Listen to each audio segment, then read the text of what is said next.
Relic Radio.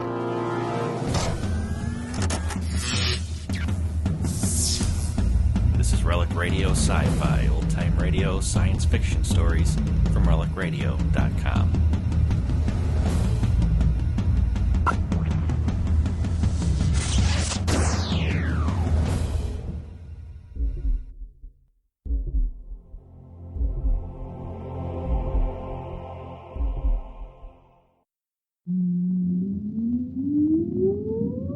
Countdown for blast off. X minus 5, 4, 3, 2, X minus 1, fire.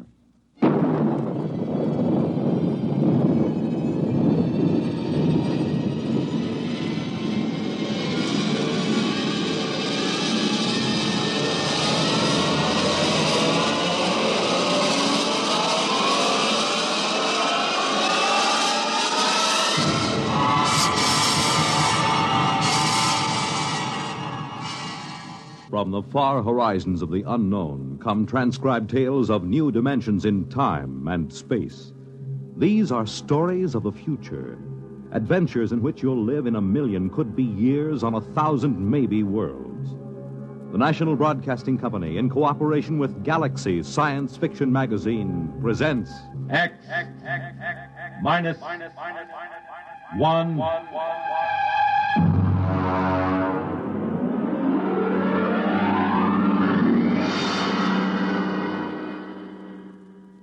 Tonight, Chain of Command by Stephen R.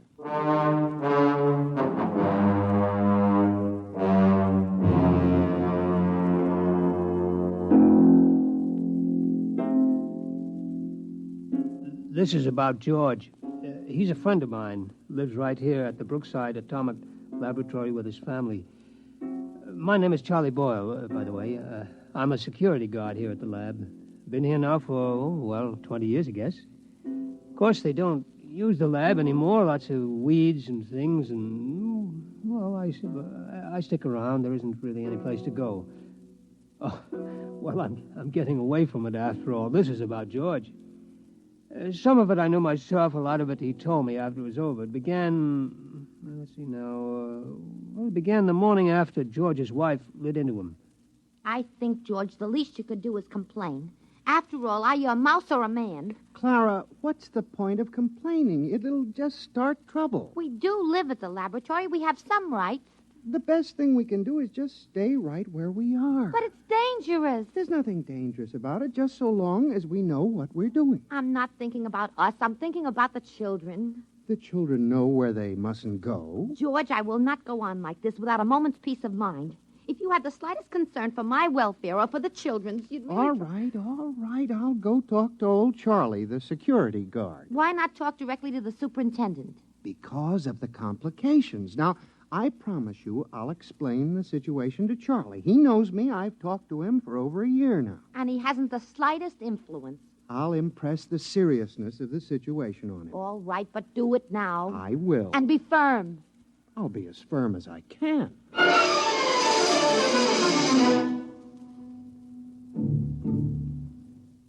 I was at my desk in the hallway. The place was deserted. I've always worked the night shift, except for my supervisor, Mr. Adams, who was in his office down the hall working late. I remember I was sort of dozing off when I heard George's voice in my ear. Charles. Charlie. Hmm? It's me, George. Oh, yes, George. Yeah, how are you? Fine. Can I have a chat with you? Chat away. I got all night. Good. It's about the trap. The trap? The one outside our door. Oh, that trap. Clara, my wife, says it's dangerous. Well, now, She'd like it removed. Removed? Oh, no, George. That can't be done. Regulations? Regulations. Suppose you just removed it without telling anybody. Oh, they'd fire me, George. I see. Clara's afraid one of the kids might get hurt. Oh. How about taking it up with the supervisor? Mr. Adams? Why not? Well, it never occurred to me. Why not give it a try? Oh, I don't know. Mr. Adams doesn't even know you exist. Maybe it's time he found out. Well, Well, it might get a bit sticky. Give it a try. Come on, Charlie. Be a good fellow. Haven't we been buddies for a long time? Oh, we've been buddies, all right, but, well, when it comes to something like Will you this... try at least? Clara isn't going to let me alone unless something happens. Okay, George. I'll give it a try.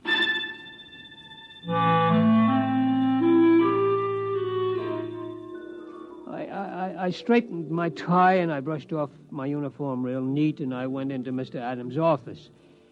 I could see the light under his door and I hear him on the phone, so I knew he was there. Edgar? Adams up at Brookside Lab.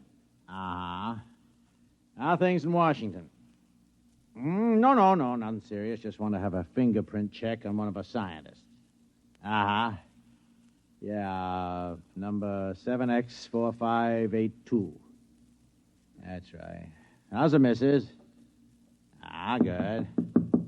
Now, excuse me a minute, will you? Somebody at the door. Come in. Oh, hello, Charlie. Mr. Adams. Edgar, can I call you back? Fine. Yeah, what is it, Charlie? Well, I'd like a word with you, Mr. Well, look, Charlie, I'm on the phone to Washington. Is it a security matter? Oh, in a way, Mr. Adams. Well? I don't know how to tell you, really. Well, just tell me. Well, sir, there's a mouse named George down in room 412 who doesn't want the trap outside his door. Well, that's just too... What? A mouse in room 412. He objects to the trap.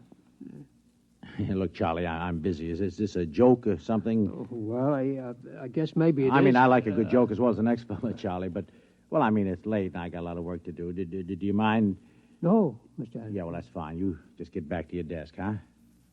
Okay, Mr. Adams. And, Charlie, Yes, sir, yes. next time one of the mice complains, tell him to come in here and speak to me himself. Yes, sir.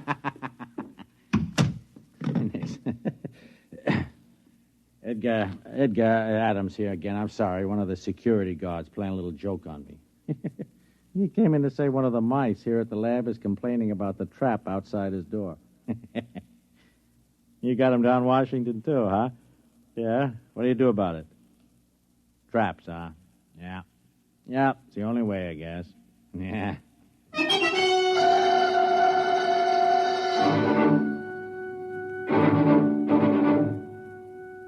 Well, I went back to my desk. George was there, waiting. I could tell by his expression that he knew the answer before he even asked me. No soap, huh, Charlie? No soap, George. I guess I'll have to tell Clara. Yeah, I'm sorry, George. What'd he say? Well, he said if you've got a complaint, see him yourself. He said that, huh? Yep.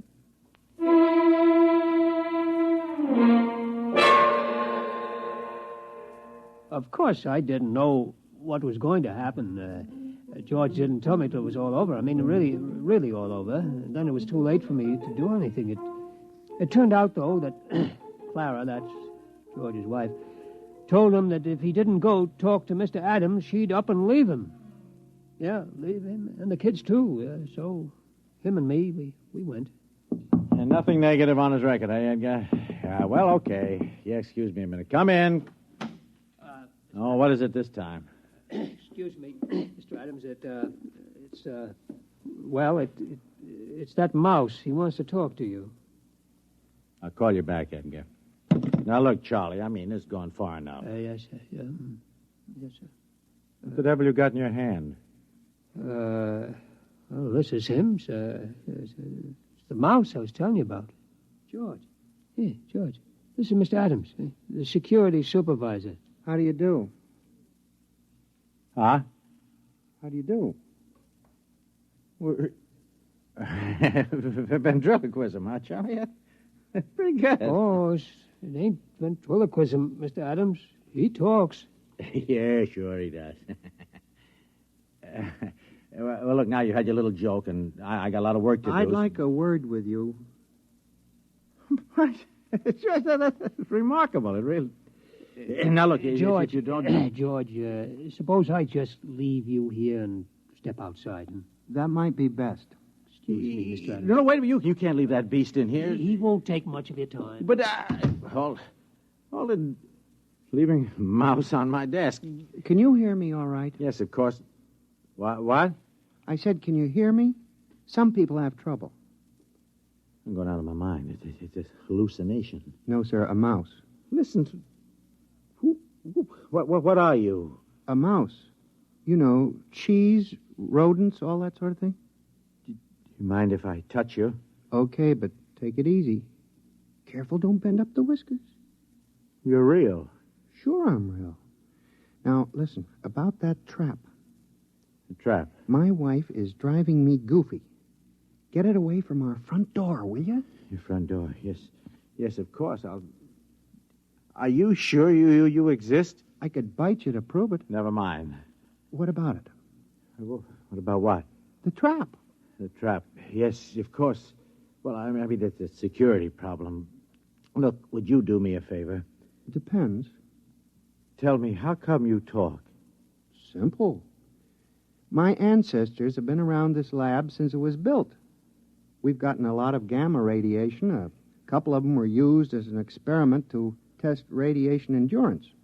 There were surgical operations, grafts of human brain tissue to mouse brain tissue to check the effects of the rays on human brains and so on. You follow me? Wait a minute. I remember there were some experiments where human brain tissue was placed in a mouse and then exposed. That's it. Those mice, the ones that survived, were my great-grandparents. Holy smokes. So what about the trap? I mean, Huh? We're nice, peaceful mice. We don't bother anybody. We don't eat much.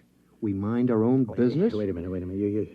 You say your great-grandparents were the first of this talking line? I mean, are there many of you? 3 generations, Mac. That's a lot of mice. Tell me, have you talked to anybody besides me? Well, I talked to Charlie. No, I mean besides Charlie. I tried it with a couple of guys. They wouldn't listen. These others, what do you call them, your relatives. Have they talked to anybody? Tell me. How should I know? I suppose they've talked to dozens of people. Where are these people they've talked to? The mental hospitals are full of them. It's a problem, see. We can talk to kids and, you know, the odd ones, but anybody else, they get scared. Uh-huh. So what do I tell Clara about the trap? Clara? My wife, Clara. Oh, well, it's a security problem. I think I'll have to take it up with Washington. Okay, take it up. Yeah, I'll dictate a memo first thing in the... No, I won't. They'll think I've flipped. Okay, I'll tell Clara. Now, wait a minute. Let me make a phone call. Sooner or later, this thing has got to be dealt with. Edgar Adams at Brookside. Now, Edgar, old man, we have just encountered a rather unusual security problem here at the plant. Yes. No, nothing like that. Mice. Yes. Talking mice. No, Edgar, it is not a joke. I know we were joking a while ago, but it turns out there are talking mice here. Edgar, listen. Please, Edgar, will you listen? I'll put one of them on the phone. Now, listen, would you... Here, would you just talk, please? What'll I say? Just say anything. His name is George. Hello? This is George. I'm trying to get the authorities to remove the trap from in front of my... What? Yeah, let me have it, will you? Edgar, listen, I am not kidding, and I have not gone mad. This is on the level. In my office at this moment, there is a mouse who talks. In this top-secret atomic laboratory, there are several hundred such mice, for all I know. Look, Edgar, you don't believe me, and I don't expect you to believe me. No, I don't want a vacation. Good night, Edgar. He doesn't believe me. We keep running into this all the time. George, are you really interested in doing something about that trap? Have you ever met my wife? Oh, of course you haven't. Wait a minute, I got it. I'm going to call for a top-level security conference at the Pentagon. George, will you come down there with me? Will you? We won't say a word. We'll just appear. Washington? First-class accommodations. We'll get you the best suite in town. Do you like cheese? Do I like cheese? Can you get provolone down there? Get what? Provolone.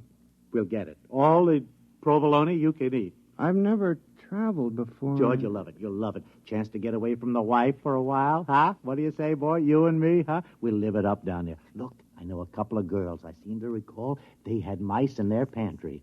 I don't know. I'll have to talk to Clara. Look, tell her it's the only way to get action on the trap. Make it sound big, you know. You hate to go away from her, but it's for the kids. What do you say, pal, huh?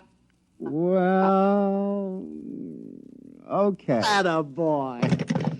Operator, get me chief of security at the Pentagon. Make it fast. This is an emergency.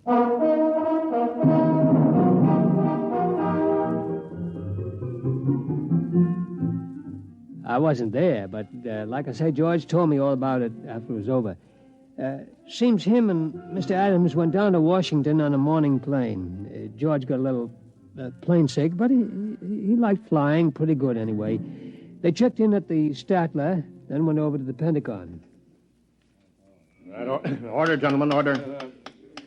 As chief, I hereby convene the meeting. It's been called as a Priority A emergency session by Mr. Adams, who, as you know, is security chief at our Brookville Atomic Laboratories. Mr. Adams? Yes, thank you, Chief. Now, gentlemen, it may come as a shock to all of you. It did to me.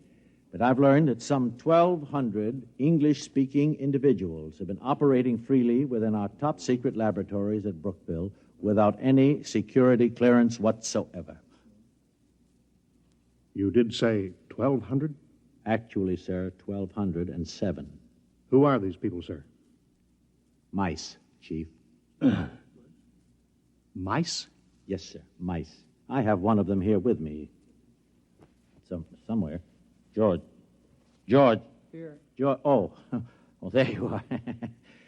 George, would you just mind stepping to the center of the table? Right. Gentlemen, this is George. How do you do? Well, this is most remarkable. George is the result of an experiment conducted some years ago in which bits of human brain tissue were grafted into live mice to test radiation effects. And there are 1,200 of these inside the lab? 1207. Without security clearance? Without security clearance. Oh. Well. Sir, Mouse? Call me George. George? George, tell me what you know. My wife wants the trap removed from our front door. She thinks it's dangerous for the children. Has she been cleared? Quiet, General. Well, a major lapse of security. I'm aware of the lapse, General. What about the trap? I refuse to countenance any act that will aid the entrance of more of these spies and saboteurs into the plant. Who's a spy? I'm a mouse. Tell me, have you overheard any conferences? Maybe a few. Seen any documents? My kids play in the secret document file. It's the safest place in the lab. Have you yourself ever seen any papers marked top secret? Seen them? Heck, I've eaten them. I believe this calls for some action, gentlemen. Mr. Adams, if you and this rodent will retire to the next room, I think we'll have a brief caucus. Yes, sir. George. Okay. Yes, sir. See you later, gentlemen. Listen, what about the provolone? Never mind. Well, I think we should try to forget for the moment that these creatures are mice and deal with them as security problems. Concur. Now then, the first question is one of loyalty. I raise a question at this point. General? Are these American mice? Well, I assume that... Well, but do we know? You have a point, sir. Perhaps we ought to get immigration in on this. Immigration? I'd say extermination. Before we do anything rash, General, I think we ought to learn more about these creatures, who they are, what their habits are, their loyalties, how much they know. Suppose this George creature won't tell us. We'll have to use every trick in the book. Now, I would suggest we first try the velvet glove. The full treatment.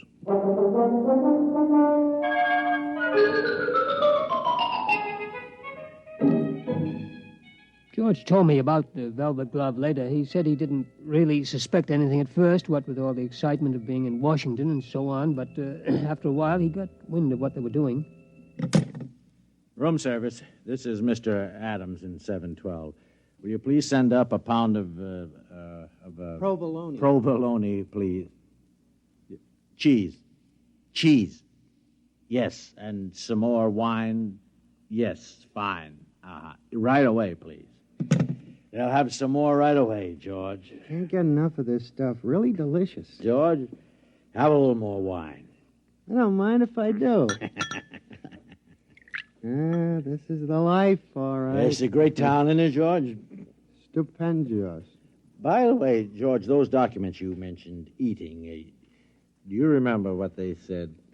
Something about nuclear weapons. Listen, Adam, what about those girls you mentioned, the ones who had mice in their pantry? Oh, yes.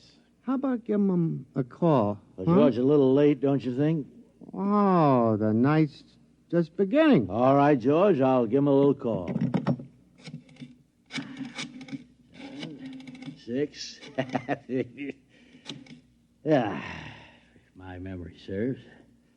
Hello, Gail. My memory serves. Bob Adams. Hi, just down on a quick business trip. Uh-huh. How tricks, Gail? No, not a thing. By the way, did you still have mice? Mice. Yeah, but... You exterminated... Oh, I see. Uh-huh. No, I don't think I'll have time this trip. I just wanted to call you up, say hello. Yeah, maybe next trip. Fine, my dear. So long. What'd she say? Unfortunately, the superintendent has a cat. I see. Wiped out? Wiped out. That's something I want to take up with my congressman before we leave town. We'll do that, George. George, have another sip of wine. Won't mind if I do. That's it. Now then, George, about those documents. Oh, you stop about documents. I thought we were in town for a good time. We are. Well, round up a couple of mice, man, and let's get with it. Mice, I'll tell you what, George. You wait here. I'll go out and I'll see what I can do. Okay? Okay, but make it snappy, huh? I'm raring to go.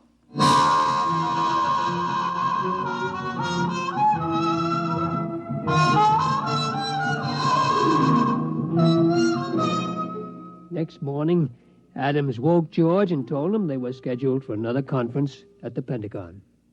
George, wake up, huh? Oh, what a head. Come on, George. We're due at the Pentagon. Easy. Don't talk so loud. Wow. Where did you get those white mice last night? Over at the National Research Lab. Ooh. They must have been feeding those girls wheat germ. All right, come on, George. Come on. You can sober up in the taxi. Come on.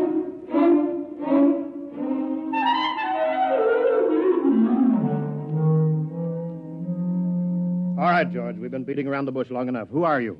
I've told you, I'm a mouse. My name is George. I live in a hole at the Brookville Atomic Laboratory. We know all that. We want to know who's behind you. Nobody's behind me. Listen, you guys don't have to be afraid of me.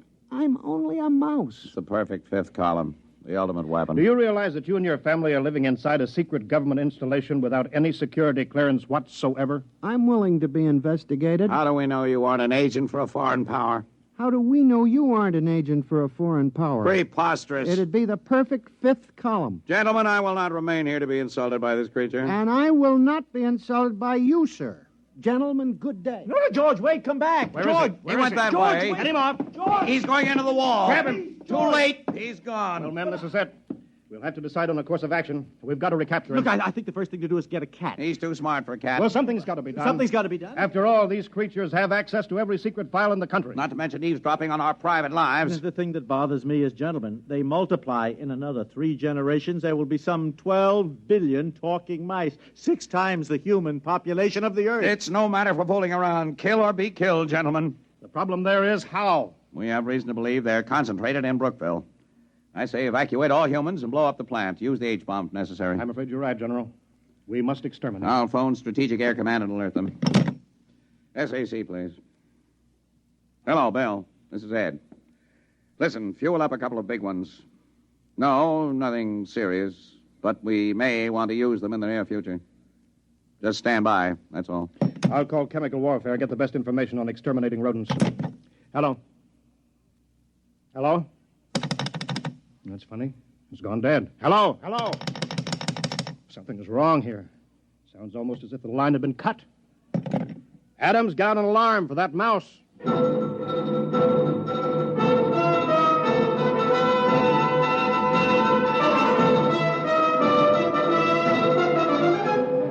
Well, that was only the beginning, of course. Things began to happen pretty fast right after that. You bet your sweet satchel they did.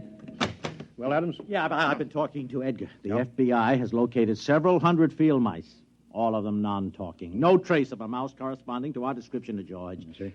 Team of Secret Servicemen been combing the Pentagon and the White House. We've got 1,500 traps baited with imported provolone in the Senate chambers alone. So far, no luck. And what about cats? The American feline fanciers have volunteered 100 Mausers. Oh, good. Any more telephone wires cut? I'm afraid so, Chief, yes.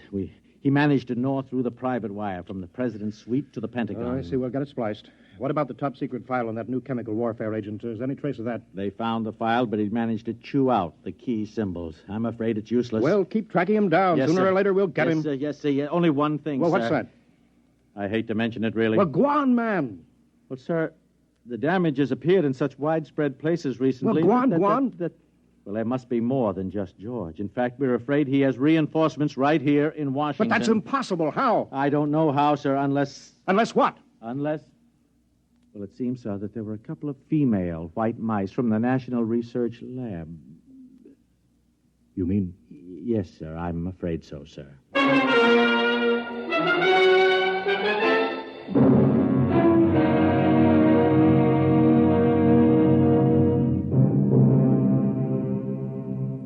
I guess maybe you know the rest. Within a couple of weeks, every cable, telephone line, power line, every telegraph line in the United States had been cut. Also the wires on every plane, tank, train, and ship.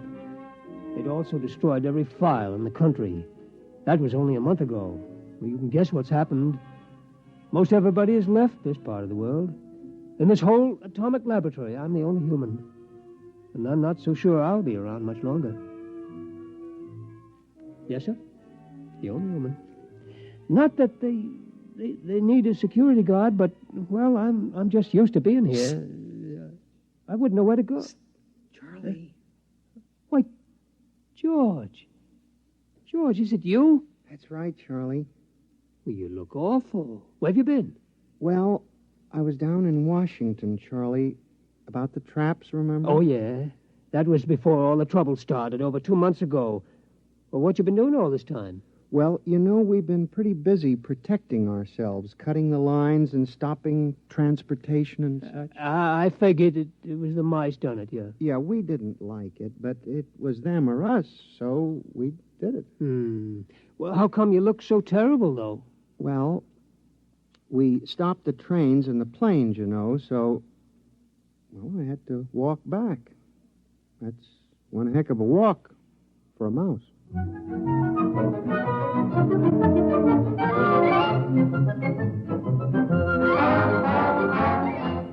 Like I said, this is about George.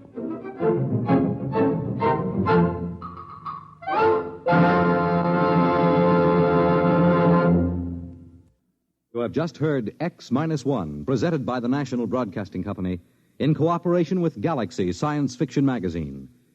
Your announcer, Fred Collins. X-1 was an NBC Radio Network production.